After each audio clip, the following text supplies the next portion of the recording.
So I had been wondering why some of these blue oysters I've been doing down here have been getting a little bit lanky, and I've been busy with so much outdoor work and everything past few weeks. I kind of been slacking and forgot to clean my exhaust fan. And although you can hear it's running on full speed, it is actually not sucking very much air in at all. I mean, it's about half power, really. The reason being is because the insides of it are chock full of king oyster spores. And that's a problem in most oyster mushroom farms, is that the spores are sticky and they'll cling to the fan blades of ventilation equipment. And if you let it go long enough, it'll even stop it to the point where it's just so heavy with spores on there that the blades won't move at all. So I'm going to take this off and open it up and just show you what a mess it is on the inside. So you can see the inside of this fan is very nasty. There's lots of spore, dust, probably hairs and ashes, and everything's just stuck together because the spores make such a sticky mess of it. So what I'm going to have to do is take it apart. What I'm going to do is take this shell off. You can see there's screws on the outside all the way around it. Separate it apart, and I'm going to use a stream of water, a high pressure stream, just from the outdoor hose, and blast all the junk off and try to do my best not to get anything into the electronics component here or down into the motor. And then after I get done, immediately what I'm going to do is actually plug the fan in and let it spin the water out and blow itself dry. And I've done that probably about 10 times at least with this fan, and never had a problem with it. And usually when I don't have this much junk in the inside of it, I would just normally clean it out over the sink with the sprayer attachment and use hot water, and the hot water steams off a little bit better and kind of keeps the water from staying there and prevent any corrosion. So let me open this up and show you what the inside looks like. Now here's a better look at the insides. You can see, because of the humidity in the basement too, it kind of gets sludged up there and kind of stands up off the fan. And like I said, if you leave it go and not clean it for several months, it'll get really bad. You actually get to the point where it's spores and juices just dripping out the bottom of it, and yeah, it's a bad situation. Also too, I had to replace the 6-inch ventilation duct from the fan to the basement vent where it pumps the air out, because I noticed it started having holes in the actual tubing itself, probably from the corrosion over time from the humidity, because it's made of aluminum.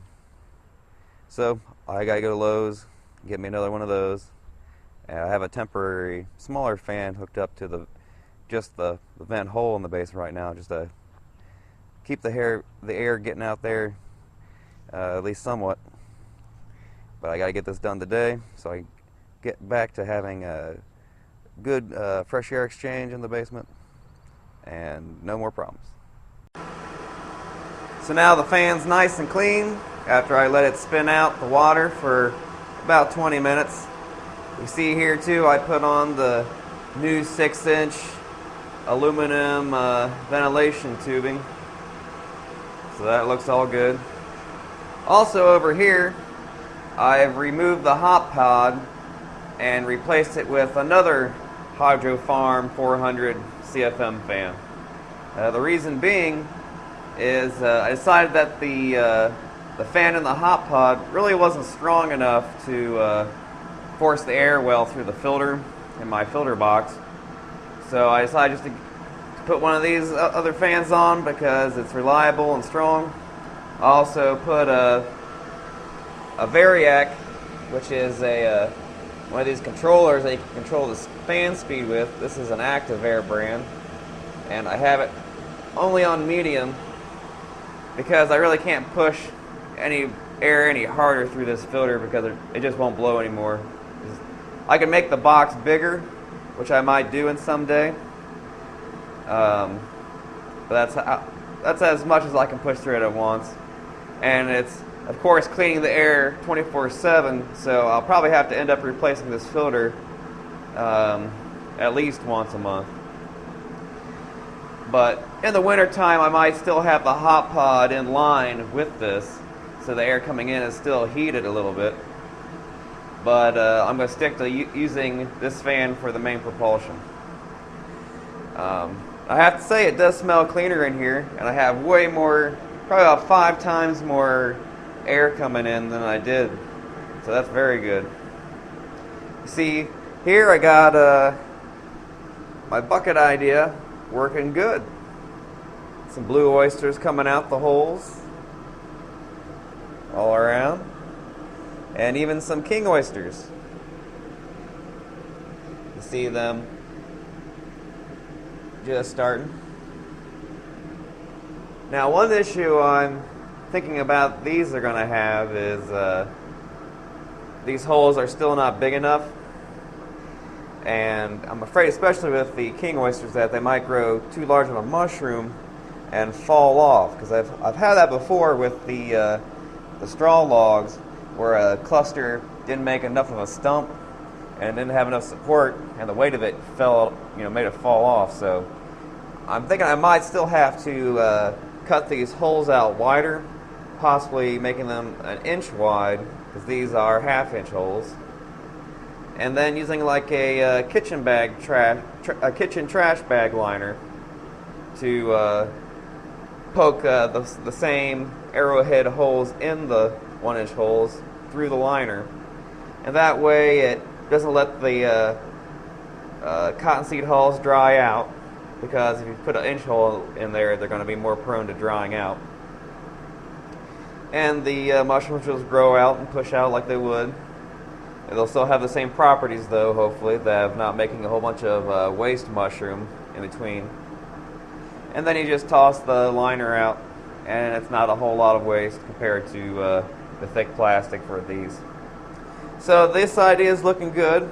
I'm going to keep working at it, improving on it, and I'll keep you up to date. But my basement smells fresh and clean, and everything's doing all right. All right, see you next time on Mushroom Adventures.